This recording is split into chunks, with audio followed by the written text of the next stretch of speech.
We had a great conversation this week with Hanna from Homie, right, Jake? Yeah, it was fun. He's just dynamic and just a great individual, super powerful, CEO, and has done a lot of cool things building not one, but two really solid companies. The latest one, most of you will recognize, is on the freeway, I-15, with their great billboard campaigns, the Homie campaigns. We all know and love those, but he talked a lot about this week about mental health and how entrepreneurs have a lot of ups and downs and how to really address those, acknowledge those, and get through those and do it in a way that's healthy and makes you a better entrepreneur. So we're excited for this week's episode. Let's do it. Let's go.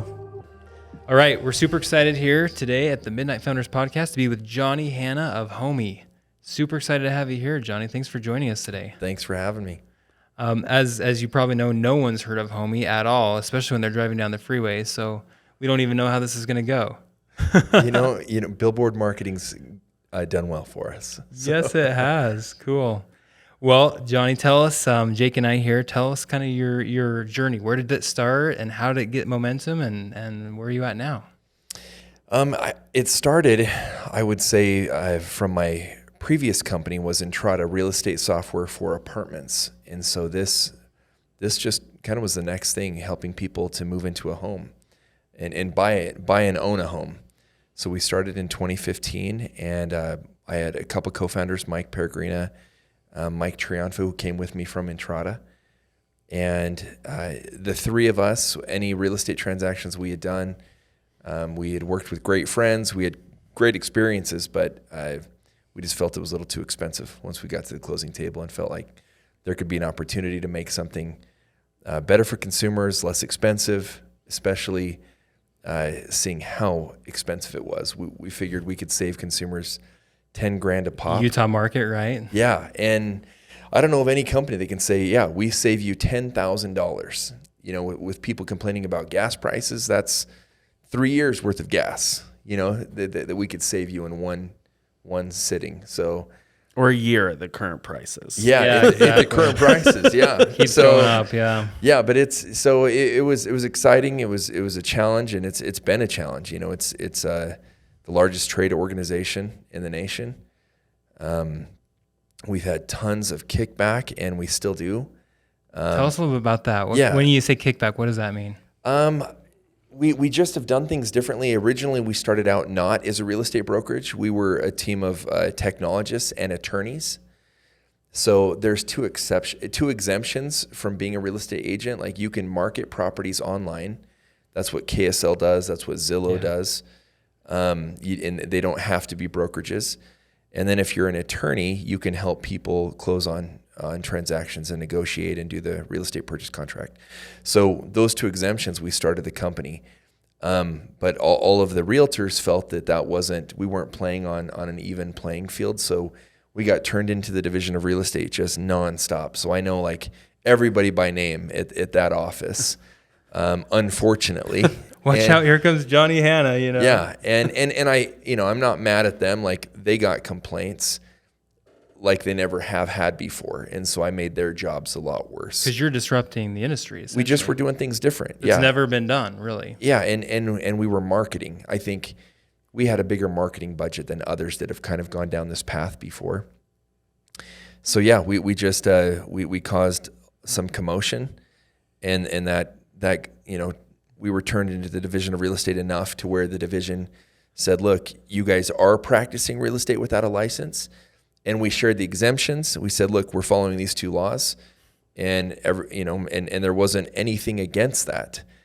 But eventually we agreed to move forward to become a broker. And then once we were under the purview of the division of real estate, then they backfined us for everything that we had done before and threatened me with 6 months jail time. So are you kidding? Just recently? No. This was like beginning. So this is kind of how it started. And honestly, things haven't changed too much. Like, there's just, you tamper with commissions in real estate and you're going to upset a lot of people. It's very regulated, right? Yeah, it's so regulated. So it's been a challenge. But when we started this company, I told my wife, I said, look, I have a bunch of different options. When I left Entrada, I had a few other offers, and I'm like, Homie's probably the least likely to succeed with all the headwinds against it, but I want to try. I want to have my shot at disrupting an industry. And it's been, it's been a roller coaster of emotions, no question. But it's every time we close and we have a happy client that, save 30, 40K, and they tell us what they're doing with that. And we've heard some just miraculous stories that keep us going. And we have great realtors that believe in our cause, that work for us, that take care of our clients. And yeah, we've just continued to chip away at it to, try to change the industry. Tell us one of those miraculous stories. I want to hear one of those. Yeah, I mean, I was asked to speak at a BYU class, at an MBA class. And after I just kind of gave, our background and our story of Homie, a guy came down, Tanner Nordstrom. He's become a good friend of mine. But he came down and he's like, Johnny, I used you guys to buy, to sell, and I got a loan. Because we're a mortgage company, we're a real estate company, title company, insurance company. We're a one-stop shop. So he used us for 3 of those items. And he said we saved over $20,000. And he said, and we used that money to pay for in vitro because they'd been having a tough time having babies. And he's like, my wife's pregnant, That's cool. And so, a few months later, little baby Calvin's born, and he's like, the Homie story. He's on your ads now. Yeah. Wait, did I see a billboard for that? Yeah.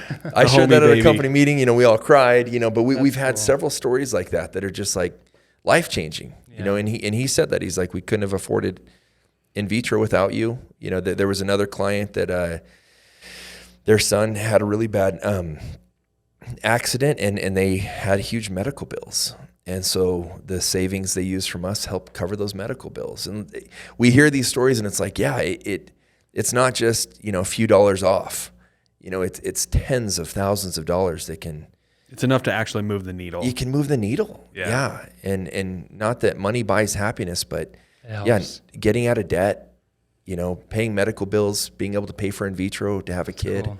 Like those are fun things that have motivated our team for sure. So that's kind of what keeps you going amongst all this challenge and issue. And I mean, some of the realtors that have joined us too, like this one realtor joined us, she said, look, you are saving consumers money, but I no longer feel pressure to push my friends or family to hurry and close on a home because I do more transactions than the typical realtor that does, 3 or 4 a year. So because she has enough volume coming through us, if one of her friends or family says, you know what, I don't want to buy right now, she doesn't have to just say, I'm not going to be able to pay my bills because I missed that one transaction. Or put on the pressure, like, you're going to lose it. This is it. So she's like, you guys have disrupted the natural pressure that exists because there's so many realtors competing with each other. I think it's fascinating. I really want to go back to this moment when you're talking to your wife, you've left Entrada, and you're like, I really want to do this and disrupt an industry. So what was it? And it's the less likely to succeed of all the ideas we have. Yeah. What was it that was intriguing. like calling you to this? I don't know if I can explain it, but yeah, I mean, I met with so many different entrepreneurs. The second I left Entrada, I didn't really know what I wanted to do next, but I was exploring, like, do I want to work for a big company, another startup? And there were some cool companies. companies. For our audience, that was an exit situation where you kind of exited out, right? Yeah. And I had been there for 12 years. Yeah. And just felt like it was time to do something new. Mm-hmm. But yeah, I met with the founders of Podium, and it was just Dennis and Eric, in a little tiny office above the bike shop in Provo. Stay over here on Freedom, Yeah, and I think they were just looking to hire a new customer support rep, and they asked me like, hey, how do we go about this? And they were just getting going, and now Podium's massive. Huge. I met with the guys at Owlet right as soon as they were graduating BYU. They had just, formed their business, and so I saw these opportunities. I'm like, man, these are great companies. These are great founders. And so, I just met with a ton of people. I met with VCs. And I said, hey, out of all the people you've invested in your portfolios, like, who would you join?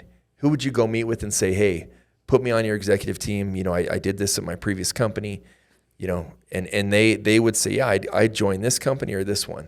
And then I'd go meet with those guys. And so I just did my diligence. And then over time, about 3 months passed. And I just felt this pressure, like kind of this opportunity was here. And my co-founder, Mike Peregrina, and he was on me. He's like, Johnny, this is you. Like, you've got to come help me do this. And I just felt like that was it. So I don't know. I mean, I laid out all the options. We had, good salary and equity on a couple of the offers that were given to me. But yeah, Homey, we didn't have any investors, no income, nothing. I'm hearing zero. We had zero. We had zero. We had a pitch deck. I just love, you know what, we've done this, I don't know how many times at this point, but I just love that entrepreneurial spirit of like, there's a problem I want to solve, and it doesn't matter that there's 5,000 hurdles in the way or that I don't know all the answers right now, but I'm just jumping in. I love that. Yeah, it was exciting. And he was excited. I was excited.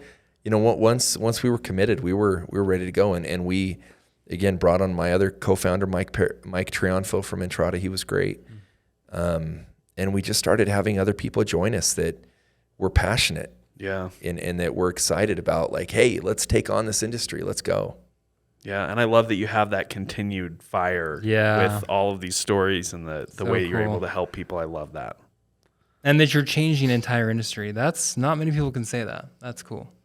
Yeah. And it's, I mean, we've yet to change it. I think we've affected a lot of realtors, and I think a lot of people have lowered their fees or increased their service for consumers. So I think we've affected a broader aspect of the industry just by our existence. But yeah, there's still a long way to go. So more to come. Where are you going next? I mean, you're in Arizona besides Utah, right? And where else are you going or expanding to? Yeah, we opened up several states. We're in Idaho, Nevada, Arizona, and Colorado. But yeah, this market is presenting a pretty significant challenge. So we're not focused on growth and expansion. And all venture capitalists that we've talked to, everybody's saying, focus on profitability. So, we've been a VC-backed company, and every one of our investors are like, take our money and expand and take this idea into, more states, more cities, get in front of more consumers. But with what we're seeing right now, with the slowdown in the housing market, we're just really focusing on profitability, cutting as many expenses as possible, and trying to get through this. So it's interesting because, I don't know the story very well. And so this is kind of, the first time I've heard it. And so I saw those changes happening with the company on the billboards on I-15, how you had started adding realtors. And I was like, oh, that's interesting. I didn't realize that it was like a regulatory thing that you had to jump through. But I also saw Homey Cash. So can we talk about that? Like, tell us how that idea generated. And then Homey Insurance. And I mean, you're doing it all now, right? And we didn't have to add realtors to our billboards. But what we found was almost everybody wants somebody to guide them through the transaction. And our original idea was just letting it be a peer-to-peer transaction. But most people buy a home every 5-6 years. So our target market was really small. So the fact that we became a real estate brokerage, we thought it was best to advertise that we had realtors to hold your hand and walk you through. There's more people that now can use Homey because of that offering that we have from these professionals.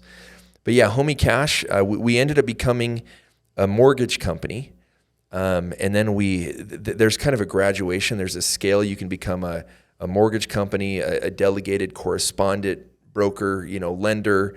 There's these different levels. And so we're officially now a lender, not a bank, but we're a lender. And as a lender, we have partnerships with these banks.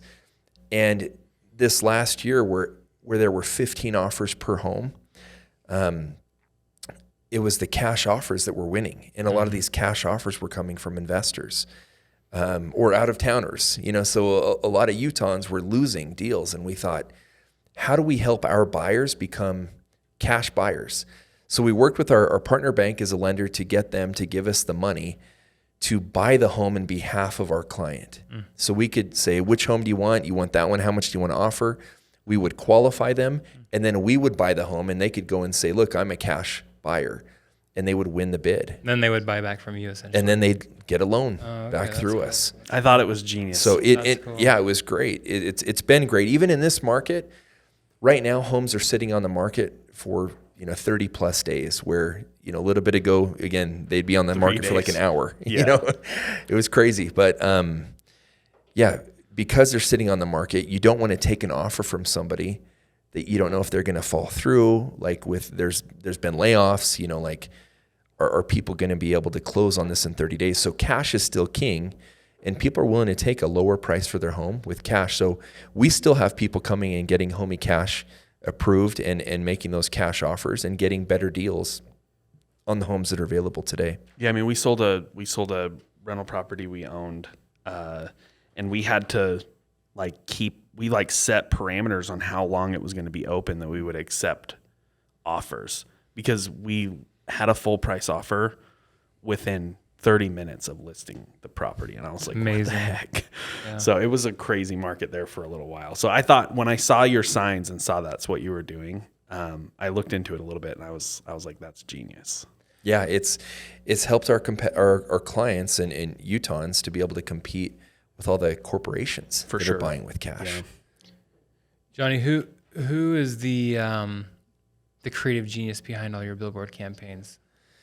I've heard some stories before, but I want to hear it from you. Our chief marketing officer is Joe Grover, and he's one of the most talented, business to consumer marketers I've ever met. Cool. And he has a whole team, and they get together every few weeks to just brainstorm new ideas, new campaigns, and they have a blast doing it. And so I would love to be one of those meetings sometime. Well, I'm like, dude, can you invite me? And so he would throw me in there every now and again and let me come up with some ideas. But yeah, I mean, my wife has come up with a few. Wasn't it you and your wife kind of coming up with a lot of them? Some of them. Some of them. And yeah, okay. But I mean, we've, we'd be at a movie and hear some old 80s, lyrics or Backstreet Boys or something, and take something and have fun with it on a billboard. So, and we've had just random people reach out to us too and say, oh, you should do this.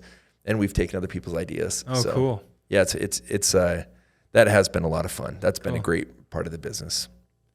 When you're driving down the freeway and you're seeing these billboards and, all the cool things that are happening with Homey, and you're in the car with your kids, what do they say? Is that like, oh, there's another billboard, Dad, or there's another? How does that conversation go? Yeah. They do recognize wherever we have the billboards and they point them out. I don't know. Not a lot goes through my mind on that. I mean, I think where I get excitement is when I see a Homey yard sign, and I'll be driving them to school, and I look up and down the streets as I'm driving frequently, and I'm like, oh, there's a yard sign. There's a Homey yard sign. We have the teal colors, so they stand out. So that's more of the satisfaction of what I see out there, is it out in the wild. And those are little mini billboards for us in the neighborhoods. For sure. So those have been great. Yeah, that's so fun. And like you said in the beginning, obviously the people that come to you and say, hey, this is what I did with the money that we saved, those things, like that's got to be just so validating and so, I don't know. Gratifying. Yeah, gratifying. Yeah. Is there a place you can go see some of those stories or read some of those stories? That'd be cool to check those out. Yeah, I mean, we have a bunch of testimonials on our website where it lists them out, and then we've done a few little marketing campaigns highlighting them. Yeah. But one of my favorites, he's a close friend of mine. He's become a close friend of mine, Mark Smith. He sold his home in Daybreak recently, and he took that money and he went on sabbatical and decided to go and live in Italy. But the money that he used from the savings of his home is a $1 million home in Daybreak. So he saved quite a bit of money with us. He ended up using that money to buy an Airbnb in Romania to house Ukrainian refugees. Wow. And he just got back here a few weeks ago, and he told me the stories there. And again, like, that's so powerful. He came into our office and he was bragging to everybody, like, you guys are amazing. And your agent that helped me, like, he's like, he priced the home higher than any of the other realtors in my neighborhood that were telling me to list for this price. He's like, you got me the max value and I saved the most money. And this is what I did with the money. And his stories of having that Airbnb, he's a part owner in this Airbnb in Romania, right? Like, that's so totally random, but but the families that he was supporting there, it was life-changing for him. And hearing those stories, like, man, it makes you want to, count your blessings for what we have here in America. Yeah, for sure. So you've been kind of in the entrepreneurial space for a while. You obviously have learned tons of lessons through the School of Hard Knocks. What what's one little piece of advice that you would say for somebody that's just getting started or somebody that's thinking about starting a business? You know, I have a few brothers that are wanting to start businesses right now. And, you know, They don't work with you, with Homie? What's that? They don't work with you with Homie? Yeah, one of them did for a little while, and he went off to work for another company, got recruited, and yeah, is doing really well. But yeah, like in talking with them, like I think the common thing is just fear of the unknown, fear of like, can I do it? All the insecurities that are there. And, you know, and I started Entrada and we grew that to 100 million in recurring revenue. Like at that time, it was $1 billion company. But leaving, I had insecurities. Leaving, I was like, can I do this again? Was it that, you know, what part did I play? Was it all my co-founders that did this? Like, what skills do I have? What school of hard knock lessons do I really have? And so I think it's really just about getting over your insecurities and going out there and doing it. Like, I don't believe I'm any different than my brothers. I don't believe I'm any different than you guys or anybody else that wants to start a business. Like, I just took a step in the dark and then learned and then took another step. Like you just take one step at a time and eventually you have a business, and it's kind of crazy. And you look back and you're like, well, that didn't happen overnight. But a lot of people will see it and be like, oh, wow, that happened so quick, or you're such a success. And it's like, I don't feel that way, you know, because it just stepped, you know, it was one little step after another. So it's just overcoming fear, your anxieties, your insecurities, and knowing that you can do it. Like, I think we all have different talents, and as long as you can hire people that can, you know, as you grow the company and build something, to hire people that can take over where you're weak, I think that's huge. Like, I don't think, you know, all of us have different skill sets, and it's hard to be perfectly well-rounded, but that's been a skill set of mine, is being really transparent and open on where I am not talented, and hiring somebody to plug that hole. You know, like, I love marketing. I love it, but I'm not great at it. And our head of marketing is just, he is perfect. He's a genius in that area. And I'm so grateful, like, he joined us and he's been teaching me a bunch. So I've been learning from him, but, you know, I have passion for marketing, but not necessarily skills. So yeah, just overcoming, I think, a lot of that. It's good advice. What do you feel like, Johnny, are your strengths that you really relish in and come easy to you when you're building a company? I think I'm less afraid of failure than most people. High tolerance for risk then? Yeah, I don't know if it's a high tolerance. Like, I still am afraid of failure. I still am afraid of risk, you know? So I still try to be calculated and methodical. But I think that I'm willing to fail, and I'm not afraid of what other people have to say. As much maybe as the next guy, because I still am to a degree. I'm still a people pleaser. But yeah, I'd say that's one. And I really I feel like I'm a good recruiter. I've been able to bring on great partners, and I've been able to recruit investors to invest in our company. And sales, I love sales. I've always loved sales. I've never viewed sales negatively. I know a lot of people have a negative connotation around sales. I don't. I think if you find something you love and you're passionate about, you're going to want to tell everybody about it. Like, I want to tell everybody, like, don't sell your home and pay 6%. Like, you're going to lose tens of thousands. You don't need to. I don't feel like that was a cheesy sales pitch, or that's you know, I'm being dishonest at all. Like, I know what you will get. I believe in it. So sales is a big passion. I mean, how often does that come up, AJ? Like, half the people that we have on the podcast got their start in sales. Yeah, and so it mints entrepreneurs like crazy. Yeah, so much. That's interesting. And that's good. Yeah, so many people that we talked to either got their start in sales or did sales at some point in the process. Yeah. In fact, at Railroad, I want to say most of the founders that do well are the ones that have some semblance of sales training or talent, right? Yeah, it's really important to be able to sell your company. I wonder, like, again, I never had sales training until I just showed up with a couple co-founders at Entrada and started. Never really had that sales experience. I served a mission, which I guess you're kind of selling religion door to door, right? But making a cold call to somebody with our software at Entrada, like I had a ton of fear, and you just got to push through it. So I wonder if that's not part of that skill set. Yeah, For sure. You just learn, and you learn to get rejected over and over. But you go for that one yes. Yeah. Got to make 100 calls, and you'll get the one yes. Yeah, AJ and I both knock doors, so we know. Oh, Sure really? did. Okay. We're with you. Yeah, we know that process. Yeah. I mean, Okay, I knocked doors for VCs, and to try to get venture capital in. Yeah. Had to knock 100 doors there. Which is also a very hard sell. That's probably way worse. So Yeah. you've been through the fire.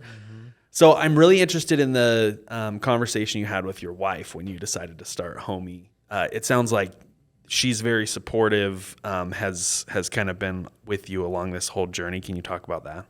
Yeah, I feel like she was one of my co-founders at Entrada. Like I would bring everything back home, and she'd give me incredible direction, insight, her opinion. And I think over time, like at Entrada, we talked about time away from home, from kids, and there were a lot of things I wanted to do different, and even while I was at Entrada, there were things I wanted to do different while I was there. And it's hard. It's hard to, create that balance and to say, I'm never going to miss a kid's baseball game, or, I'm going to do this. But my wife just said, look, the one question she asked was, I don't care. She said, I don't care what you do. Like, I don't care which business you go into or any of these offers. If you want to take them or start Homie from scratch, as long as, you're willing to not sacrifice me and the kids. Like, can you commit to not sacrificing us? And I didn't know the answer. I knew it'd be a grind. I knew how much, like I started Entrada single, and I knew I was there late nights. I had a co-founder who, he pulled all-nighters all the time, and I need my sleep. I couldn't do that. But yeah, I after a couple of days and thinking about that question, I came back and said, yeah, I'll commit. I can choose Homie, and I can choose not to sacrifice you and the kids. But that had to look different. I had to, hire and trust people and delegate. And so from day one, I tried to be home at 6:00 as much as possible. And that wasn't always the case, at Homie, but I would call in advance and let her know what was going on. And she would question it. She'd say, do you really need to send that email? Do you really need to finish that conversation? Can that wait till tomorrow? And in almost every instance, it could wait till tomorrow. Wow. So very perceptive. She's Yeah. very smart. yeah, so that's what that looked like. Yeah, I saw your LinkedIn post the other day. I think you were looking for new TV recommendations. Oh yeah. I really like that. You're watching shows with your son, or and it just shows that who you are. Like, you're spending time with your family, and that idea that you're calling your wife if you're not going to be home by 6. I really love that balance of like starting a really successful family, but also not sacrificing your other priorities in your life. Yeah, I would say with that, like, COVID has been amazing in that, most of us have worked from home, so I don't have the commute.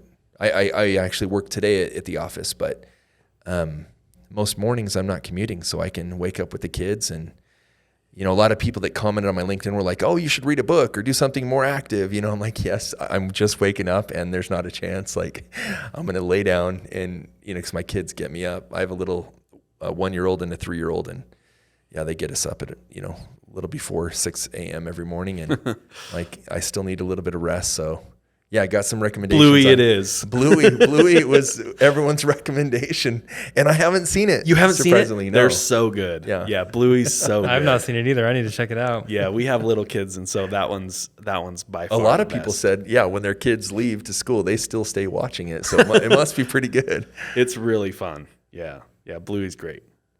Johnny, what would you say? I mean, you've gone through a lot of different experiences, and you've had a lot of resistance, in the industry and that sort of thing. What's the craziest story you could tell us about your entrepreneurship journey that people would be like, no way, that did not happen? Anything come to mind?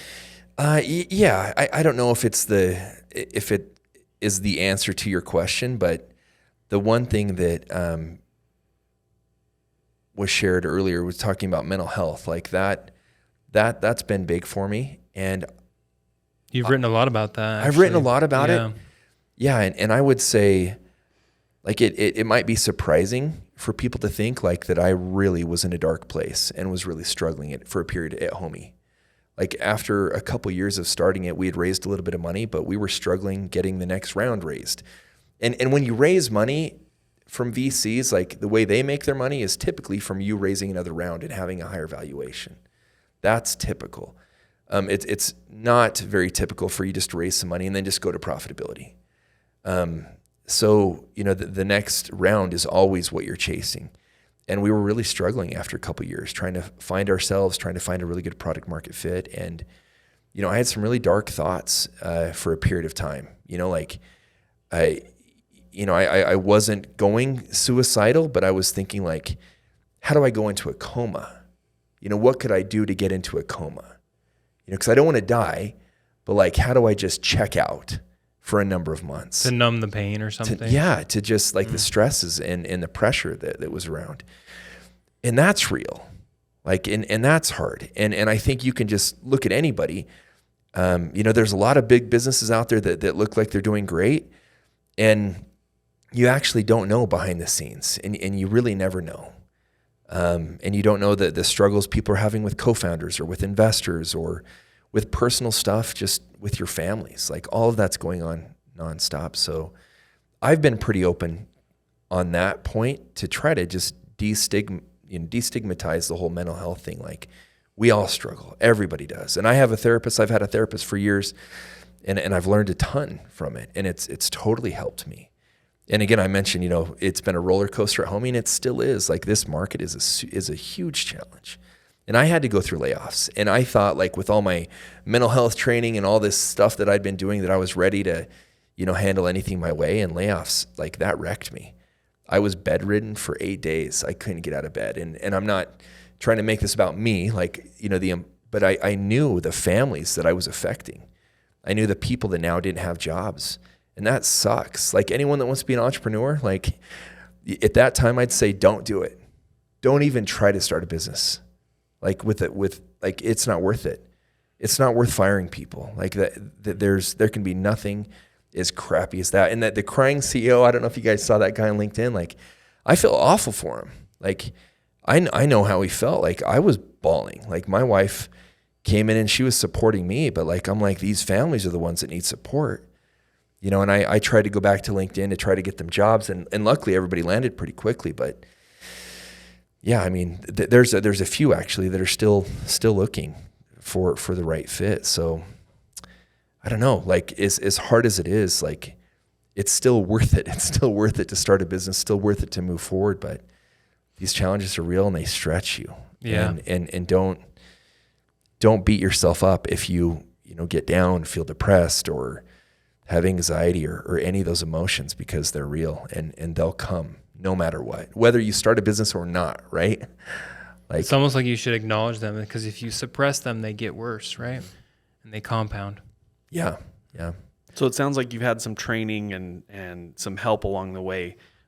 What advice do you have for somebody that's in that situation where they're feeling that just overwhelmed, anxiety, can't get out of bed?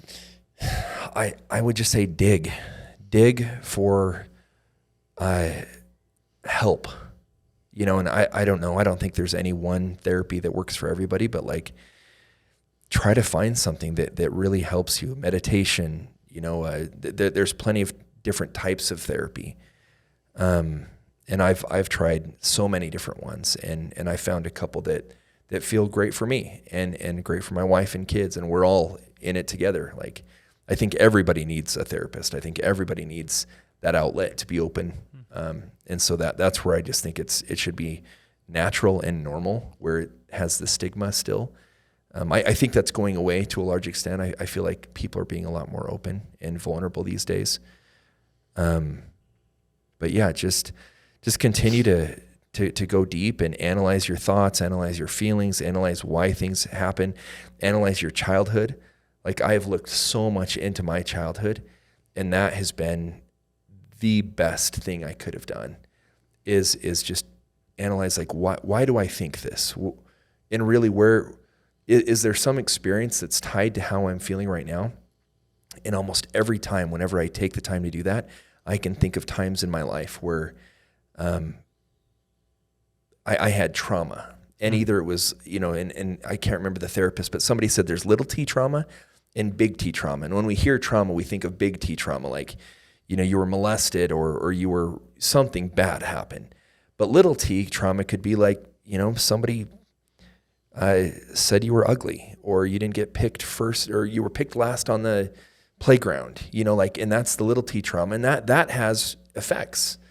And if you can go back and look at that and validate little you, and there's a healing component of that. And that's been the best type of therapy that I've gone through that's helped me. Fascinating. My wife knows me really well, so she knows when I'm in one of those dark places, and she doesn't even have to say anything. She just walks over and hands me running shoes, or like my mountain bike. She'll like set it out. Go take care of it. Yeah, she's like, hey, go do you. Like, you need some time in the mountains to go heal. I think it's cyclical. I've had that, I've had little things come up off and on, or I'll get stressed about finances randomly. And I'll be on, it's like every couple months I'll be stressed about finances for a good reason sometimes and for no reason at all. But, so I'll, have to dig and then be like, why is that occurring? And that's where a therapist or some professional can help to help you dive deeper. But yeah, going to the mountains, I mean, that's been a go-to for me on my mountain bike, has been just amazing. Or a hike. Yep. We have these things and it's been so healing, just, tying to the earth. Yep. It's cool. Well, how's Homie doing, Johnny? And what's next for Homie? We have amazing people today. We had a company meeting, and every different division is just working on things to make us better. And I'm just proud of the people we have, and we had 5 new hires start today that I think are going to make a big difference. And so it is just right now in this climate, it's a focus on profitability. So we're not expanding. We're not, really looking to grow.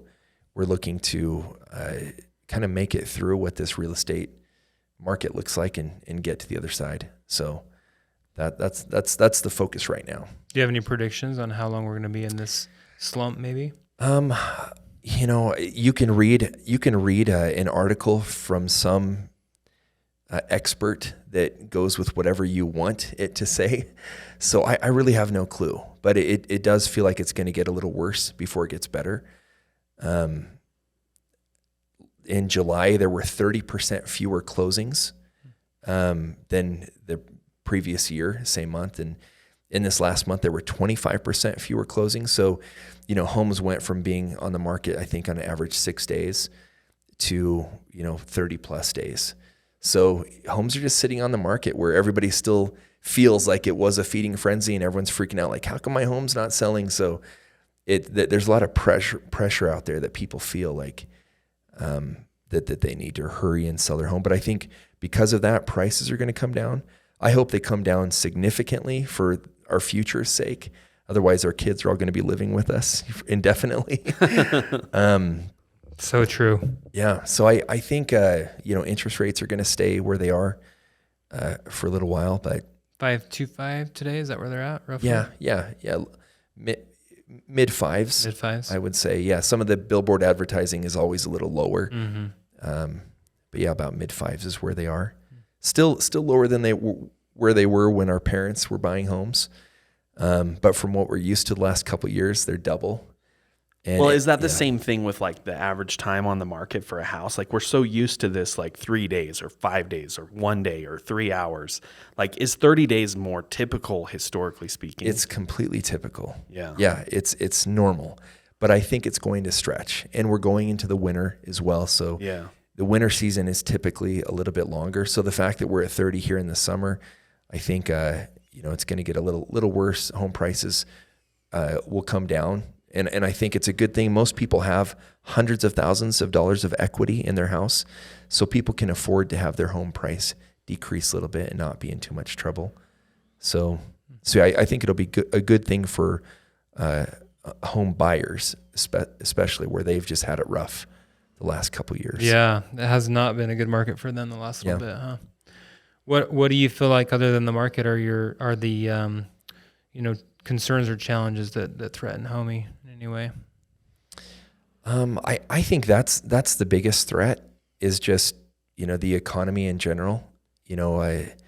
I love LinkedIn. I'm on LinkedIn quite a bit. So you do see people getting laid off. There's been a lot of layoffs with tech companies specifically. I don't know if that's going to push into other sectors. And mostly I think that comes from being a venture-backed business, where a lot of these venture capitalists are like, no more money's coming your way. Like, you got to focus on profitability. So people are cutting and trimming. And I don't think that's done. I think more people are going to have to, continue to do that. And if that happens, what we've seen with the price of homes where they are, you have to have a dual income to afford these homes. Like, there's no way on this earth I would have been able to afford the median price home of $500,000 here right now. Like, my first home was $150,000, and I was making, I think, $60,000 at the time. And I thought, how am I going to afford this? How am I going to pay my bills at $150,000? So at $500,000, like, it seems it's becoming more out of reach to buy a home, which is unfortunate. But yeah, so if there's more layoffs, there's going to be fewer dual incomes in different families, which I think could affect that. But again, hopefully that brings down the price of homes to be more of a realistic price.